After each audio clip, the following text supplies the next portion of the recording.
সম্মানিত দর্শক শ্রোতা, এই জাতীয় নাগরিক পার্টি ডক্টর ইউনূসের পার্টির আজকে একটা প্রেস বিজ্ঞপ্তি দেখলাম।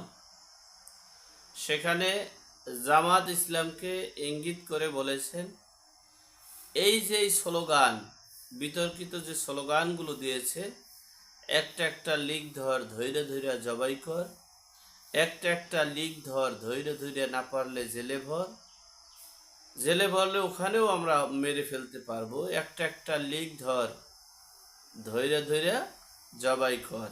এই গোলাম আজমের বাংলায়, কাদের মোল্লার বাংলায় আওয়ামী লীগের ঠাঁই নেই। সেই স্লোগান দিয়েই আওয়ামী লীগকে নিষিদ্ধ করা হয়েছে, যেটা 1971 সালের 26শে মার্চ করা হয়েছে। ঠিক এই রকমের গভীর রাতেই সিদ্ধান্ত নিয়ে পাকিস্তান হানাদার বাহিনীরা, সেই আইয়ুব খান, ইয়াহিয়া খান, এই গভীর রাতে সিদ্ধান্ত নিয়ে নির্বাহী আদেশে আওয়ামী লীগকে নিষিদ্ধ করেছে। এটার সেই পুনরাবৃত্তি বিশ্ববাসী সহ সকলেই জানতে পেরেছে। সেই স্লোগান থেকে নিজেদেরকে দায়মুক্তি করার জন্য জামাতকে দোষারোপ করে একটা বিবৃতি দিয়েছেন। সে বিষয়ে সংক্ষেপে আপনাদের সাথে শেয়ার করছি। দেখেন, শেখ হাসিনা আমলে যে অপকর্ম হয়েছে, সে অপকর্মের বিচার আমি সেই আমলেই চেয়েছিলাম। আমার একটা দুঃখের কথা আপনাদের সাথে শেয়ার করতেই হয়।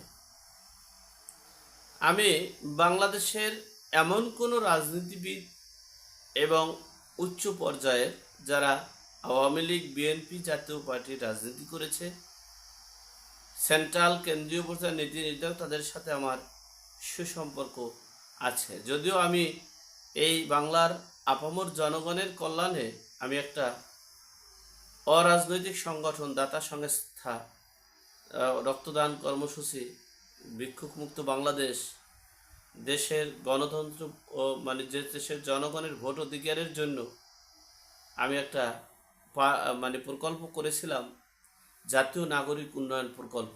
সেখান থেকে এই আওয়ামী লীগের দুর্বৃত্তায়ন, আওয়ামী লীগের লুটপাটকারী, আওয়ামী লীগের অপকর্ম থেকে মুক্তির জন্য, জনগণকে মুক্ত করার জন্য 2016 সালে আমি এটাকে বাংলাদেশ জাতীয় নাগরিক উন্নয়ন পার্টি নামে দল ঘোষণা করেছি। কিন্তু দুঃখের বিষয়, আমাকে সেই জনগণের পক্ষে কথা বলতে দেয়নি। আমাকে শারীরিক, মানসিক অনেক নির্যাতন, নিপীড়ন করেছে। বিদেয়ী আমি আমার কিছু শুভাকাঙ্ক্ষী আত্মীয় স্বজন আওয়ামী লীগের সিনিয়র বড় বড় পোস্টে আছেন, অনেক বড় পোস্টে আছেন, তারা যখন তখন শেখ হাসিনার সাথে দেখা করতে পারত।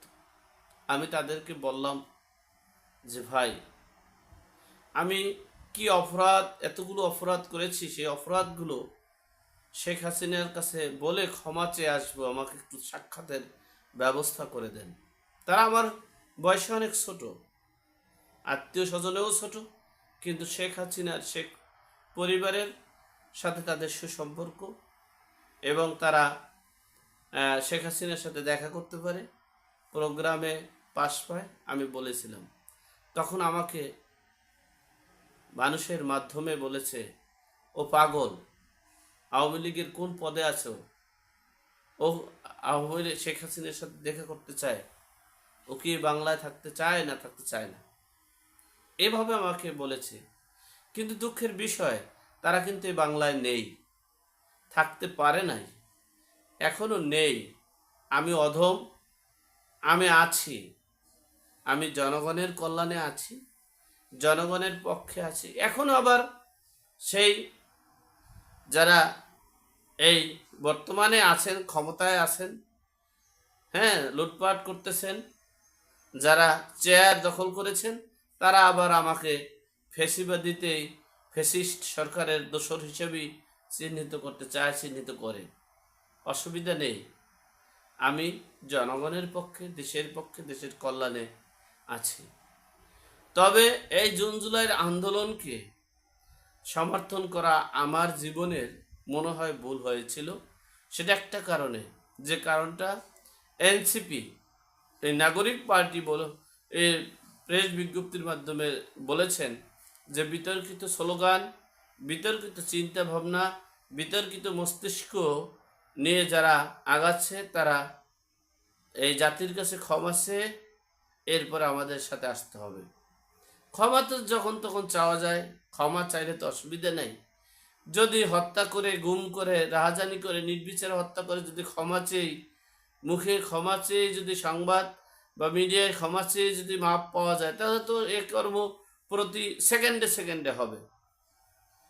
যাই হোক, এনসিপি বলেছে ক্ষমা চাইলেই আপনারা আমাদের সাথে সহযোদ্ধা হিসেবে থাকতে পারবেন। সেটা কোন ক্ষমতা? তারা স্লোগান দিয়েছিল, একটা একটা লিক ধর, ধৈরা ধৈরা জবাই কর। না পারলে একটা একটা লিক ধর, ধৈরা ধৈরা জেলে ভর। একটা একটা লিক ধর, ধৈরা ধৈরা জবাই কর। গোলাম আজমের বাংলায় আওয়ামী লীগের ঠাঁই নেই, কাদের মোল্লার বাংলায় আওয়ামী লীগের ঠাঁই নেই। এই স্লোগান দিয়ে এই স্লোগানটা তো মূলত ছিল 1971 সালের সেই 25শে মার্চ রাতে, যেটা আমরা দেখিনি, আমরা দেখতে পারিনি, আমরা আমরা স্বপ্নেও দেখিনি। আমরা কেবলমাত্র ইতিহাসের পাতায় লেখা সেটা পড়েছি, আমরা কেবল মিডিয়ার বক্তব্যে আমরা শুনেছি। কিন্তু আল্লাহ পাক রব্বুল আলামিন সেই ভাষাগুলো, সেই কথাগুলো, সেই যুদ্ধগুলো, সেই সংগ্রামগুলো, 30 লক্ষ শহীদ নাকি 3 লক্ষ শহীদ হয়েছে, সেই 3 লক্ষ শহীদ করেছেন, সেটা আমরা দেখতে পারিনি। সেটা দেখার জন্যই মূলত আল্লাহ পাক রব্বুল আলামিন আমাদেরকে হয়তো বা বাঁচিয়ে রেখেছে, সৃষ্টি করেছে, আর এই সময়টায় আমাদেরকে এখনো বাঁচিয়ে রেখেছে। আমার একটু বয়সে বড়, কিন্তু আমরা একই সহযোদ্ধা ছিলাম। একসময় কথাটা নির্দ্বিধায় বলি, বিএনপির এই জিয়র রহমান, বিএনপির রাজনীতি, বিএনপি এবং আওয়ামী লীগের, বর্তমান আওয়ামী লীগ এবং তৎকালীন সময়ের বিএনপির আওয়ামী লীগ, বিএনপিকেও আমি রাজনীতি পছন্দ করি, কিন্তু জিয়র রহমানকে আমি খুব শ্রদ্ধার সহিত সম্মান করতাম, ভালোবাসতাম। জিয়র রহমানের মৃত্যুবার্ষিকী আমার পকেটের টাকা দিয়ে হয়েছে। সেই সহযোদ্ধা আমার চেয়ে বয়সে অনেক বড় হলেও কিন্তু তৎকালীন সময়ে সেই সহযোদ্ধা ছিলাম। সেই সহযোদ্ধা বিএনপির এই স্লোগান, বিএনপির এই দুষ্কৃতকারী, বিএনপির এই রাহাজানি থেকে বাঁচার জন্য তিনি নিজেকে রক্ষা করার জন্য তিনি এই নুরুল হক নূরের দলে যোগ দিয়েছিলেন। কারণ এখান থেকে বেইজ্জতি হয়েছেন, সে আদর্শের রাজনীতি নেই, তাকে মূল্যায়ন করা হয়নি, তাকে অপমান অপদস্থ করা হয়েছে। এখন যারা স্লোগান দিতে পারবে, একটা একটা লিক ধর, ধৈর্য ধৈর্য জবাই কর, একটা একটা লিক ধর, ধৈর্য ধৈর্য জেলে ভর, গোলাম আজমের বাংলায় আওয়ামী লীগের ঠাঁই নেই, তাদেরকে বিএনপি কমিটিতে না রাখায়, মূল্যায়ন না করায় তিনি এই গণ অধিকার পরিষদ এই নুরুল হকের দলে গিয়েছিলেন। তার নাম হলো বাদল মাতব্বর। কিন্তু সেখানে গিয়ে তিনি শান্তিতে ছিলেন না, প্রতিটা মুহূর্ত যন্ত্রণায় কাঁপছিলেন, কারণ তার 50 বছরের ইতিহাস বিএনপি।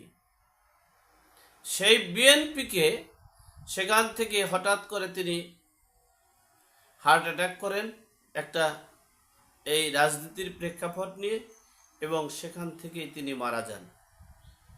তিনি মারা যাওয়ায় আমার অনেক কষ্ট লেগেছে, আমি অনেক দুঃখ ভারাক্রান্ত নিয়েই আসি, কিন্তু প্রকাশ করতে পারছি না, কিন্তু বলতে পারছি না। এই বাংলায় এই 2-3টা রাজনৈতিক দলের স্থান না থাকাই ভালো, বিএনপি, জামাত, আওয়ামী লীগ, কারণ এরা দুষ্কৃতকারী হয়ে গেছে।